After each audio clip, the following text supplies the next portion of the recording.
Today, I'm going to tell you how to get lucky. It seems like some people are always in the right place at the right time, getting all the lucky breaks, while the rest of us watch from the sidelines.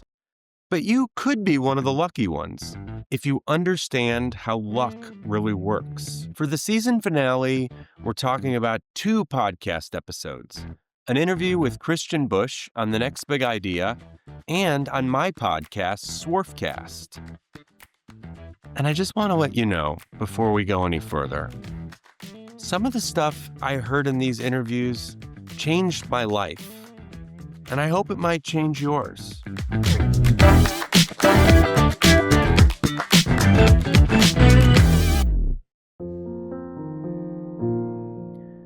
For those of you here for the first time, I sell used manufacturing equipment for a living. I like to refer to myself as a treasure hunter for high-tech machine tools.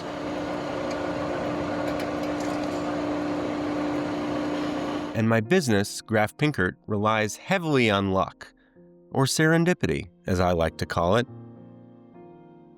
Busch is a UCLA business professor who studied what makes some people seem naturally lucky while others struggle.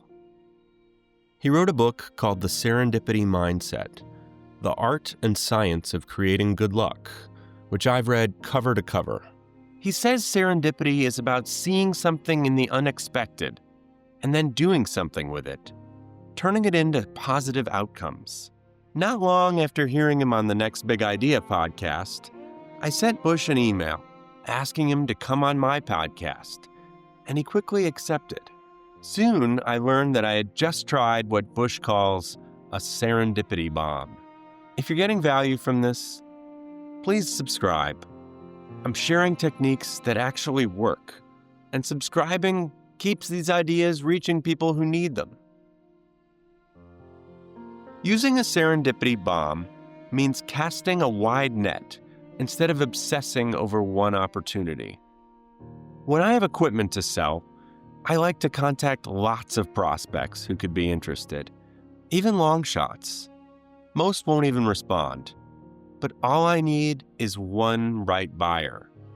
And too often, it's someone I didn't expect.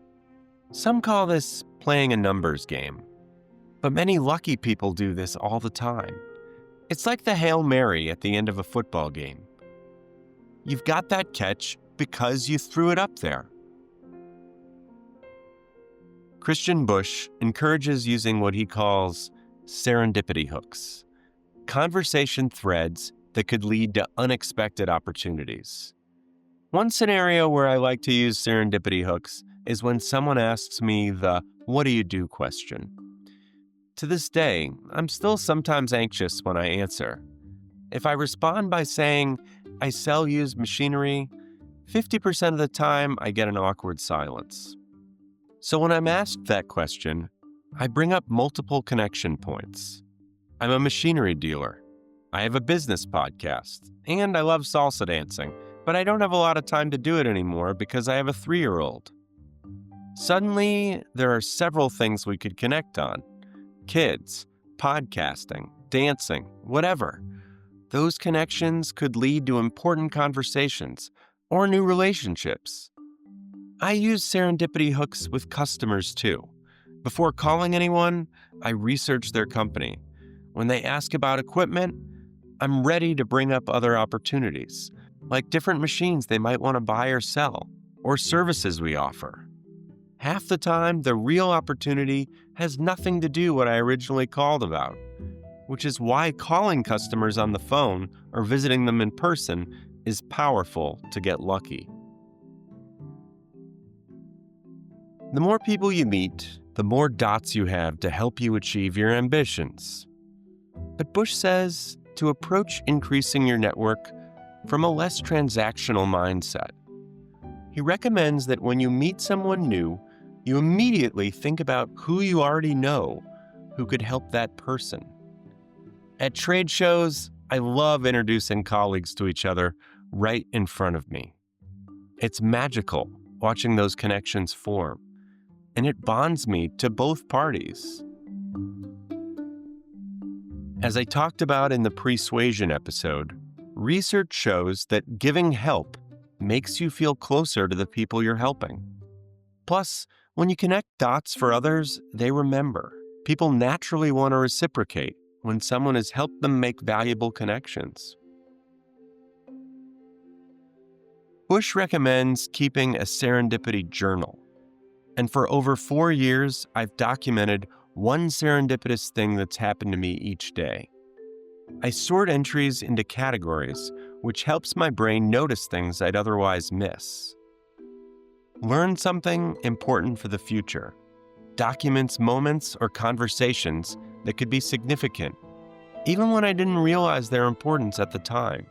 Followed a nudge, tracks when I took action when prompted by something unplanned. Like when I'd been procrastinating my annual dermatology checkup for a year, and then noticed a mole, and finally made the appointment. I think this nightly practice makes me more aware of serendipitous moments as they're happening during the day in real time. In his book, Busch quotes Louis Pasteur, "Chance favors only the prepared mind." That's the key to creative serendipity, being prepared to see potential in accidents and unexpected combinations. This whole show exists because dots connected over time. I've been making videos since I was 12. I loved listening to podcasts for years. Last August, I was feeling stale and I needed new movement in my life. My life coach, Ginny, suggested I get on YouTube. The idea for I Learned It on a Podcast had been rattling around in my head for years. Then I discovered Ali Abdaal's YouTube course. I had seen it before, but it came up again when I was researching how to start a channel. I couldn't find a co-host, so I made one video on my own. Then I discovered AI could help me write scripts, and my editor became an awesome creative partner. All these separate elements suddenly connected into something really cool and powerful that I couldn't have imagined a year ago, but unfortunately, it's too labor-intensive to sustain right now. Anyway, maybe 6 weeks ago, on a late night shooting this show, I was struggling with camera framing, so I went on YouTube to see what other hosts did. I came across a video about creators publishing short, unpolished videos several days a week, and I thought, I could make short, raw videos about serendipity, and maybe have time to spend with my wife again at night. And to be honest, I had already been thinking about a video series like this for a while. I just needed a little nudge. So that night, I shot the first serendipity video. Will there be another season of I Learned It on a Podcast? I hope so down the line. We'll see where the dots and nudges lead me next. Here's what I want you to try. Next time you listen to a podcast or read something or have a conversation where you learn something that could be important, be mindful. Think about it at the end of the day and write it down. When something resonates, don't just think to yourself, that was interesting. Ask yourself, could this thing I learned today change my life? At least a little. And if you believe that's the case, take action. Try using what you learned. And if you have the nudge, tell other people about it. You don't get lucky waiting for lightning to strike. You get lucky by becoming the kind of person lightning wants to strike. If this episode gave you a new perspective about luck, please share it with someone else who could use more serendipity in their life. And when the new Serendipity channel comes out soon, I'll be sure to announce it here.